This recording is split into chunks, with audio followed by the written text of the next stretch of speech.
أقم الصلاة لدلوك الشمس إلى غسق الليل وقرآن الفجر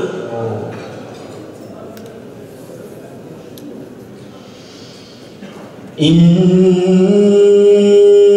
قرآن الفجر كان مشهودا.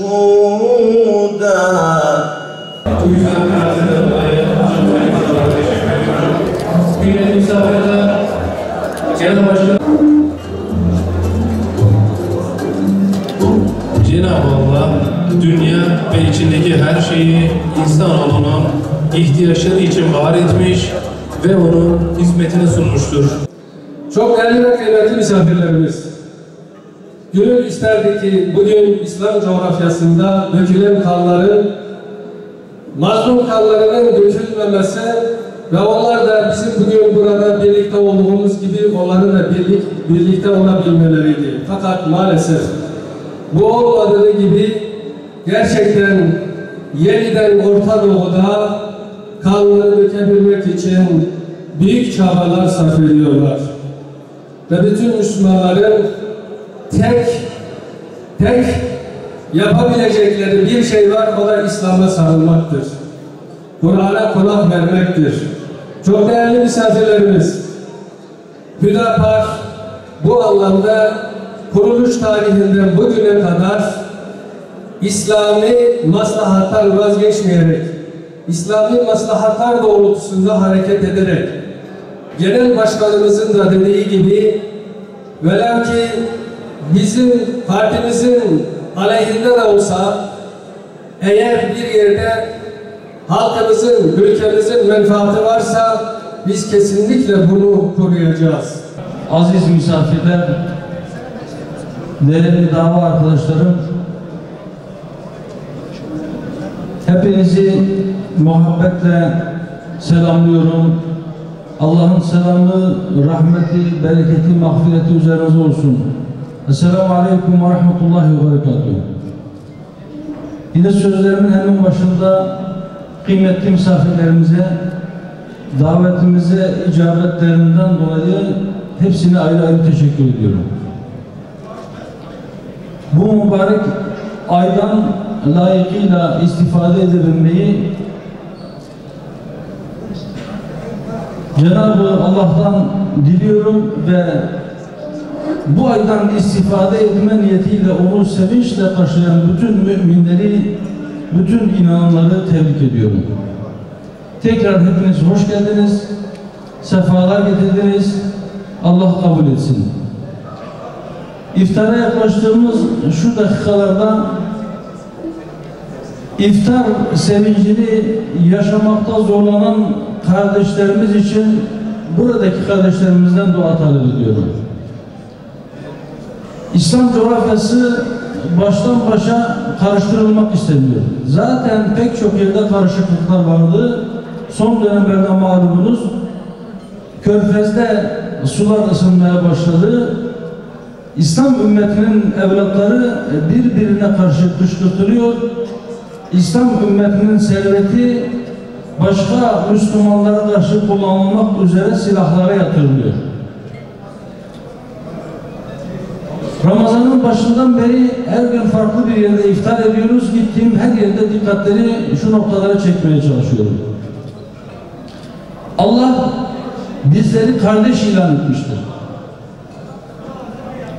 Kardeşlik edebiyatını bırakıp kardeşliğin hukukunu yerine getirmediğimiz yerlerde dışarıdan birileri Allah-u Teala'nın asla bize dost olmayacaklarını ihtar ettiği küfrün farklı şubeleri bizim içimizi karıştırmak için içimizdeki hoşnutsuzlukları, içimizdeki sorunları kullanıyorlar.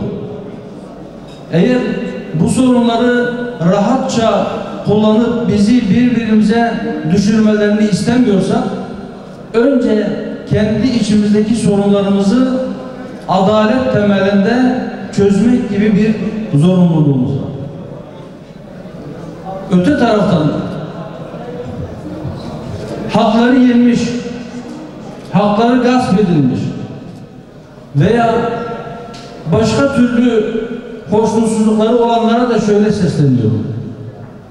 Evet, bizim bazı sorunlarımız olabilir. Evet, bazı meselelerin çözümü gecikiyor olabilir. Evet, kendi kardeşlerimizin bazıları güç ellerindedir diye güçsüzlere zulüm ediyor olabilirler. Lakin dışarıdan bu kadar saldırının olduğu bir zaman diliminde eğer bu sorunlarımızı acilen ve adalet temelinde çözemiyorsak, hariçten saldırıların olduğu dönemde en azından bunları ertelemeyi, bunları dondurmayı bilebilmeliyiz. Yoksa emin olun,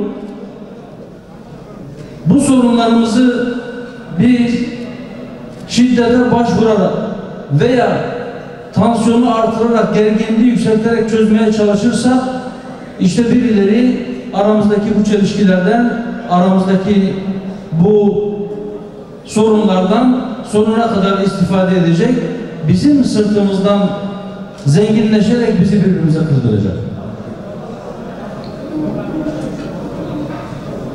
Bu hem her bir ülkenin içindeki sorunlar için geçerlidir bu formül, hem de ülkeler arasındaki sorunlar için geçerlidir. Düşünebiliyor musunuz Körfez'de aynı dine, aynı mezhebe mensup, aynı dili konuşan, sadece aralarında sünni sınırlar olan iki ülke emperyalistler istedi diye birbirlerine linç biliyorlar. Veya biri diğerine boyun eğdirmeye çalışıyor. Baştan başa İslam coğrafyası bu karşıtlıklar içerisindeyken bunun sebebini de bizim iyi tahlil etmemiz gerekir.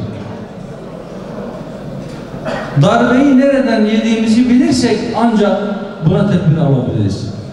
Veya hastalıklarımıza doğru bir teşhis koyabilirsek ancak bunun tedavi yöntemlerini doğru bir şekilde tatbik edebiliriz. Bizim İslam ümmeti olarak en büyük hastalığımız İslamsız Müslümanlar haline gelmiş olmamızdır. Bir Müslüman kitle düşünün ki İslam onun hayatından çıkmış. İşte biraz önce söylediğim, vurgulamaya çalıştığım adalet hususu. Her hafta memleketin her camisinde, her hocanın minberden sürekli ikinci hutbeden sonra tekrar ettiği ayette اِنَّ اللّٰهَ يَأْمُرُ بِالْعَدْلِ وَالْاِحْسَانِ وَاِتَاءِ ذِي الْقُرْبَى Allah muhakkak size adaleti, iyiliği ve akrabaya yardım etmeyi emreder diye bize hatırlatıldığı halde adaletten uzak kalabiliyoruz. Dinimiz müminler birbirlerine ancak kardeştirler diye kitabımızda bize bildirmesine rağmen biz kardeşlerimizi bırakıp bizimle asla dost olmayacakları kendimize kardeş yapmaya çalışıyoruz.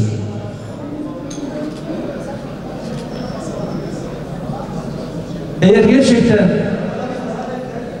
biraz önce dediğim gibi biz kardeşliğin hukukunu tesis edersek, biz birbirimize adaletle davranmayı bilebilirsek, aramızda adaleti tesis edebilirsek, o zaman bizim gücümüzün birliğimizden kaynaklandığını yeniden müşahede edeceğiz, yeniden hakkal yakın göreceğiz. O günlerin çok uzakta olmadığı dileğiyle iftara yaklaştığımız şu dakikada ben tekrar hepinize ayrı ayrı teşekkür ediyorum. Allah-u Teala oruçlarınızı, ibadetlerinizi, dualarınızı kabul buyursun.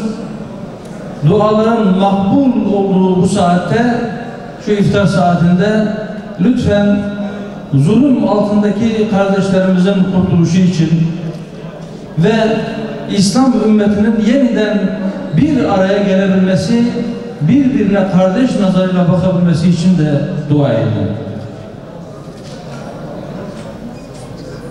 Ve ben de şöyle dua ediyorum. Ya Rabbi, bütün mümin kardeşlerimize, bütün mümin kardeşlerini sevmeyi nasip eyle. Allah kabul etsin. Allah'a emanet olun. Esselamu Aleyküm ve Rahmetullahi ve Berekatuhu.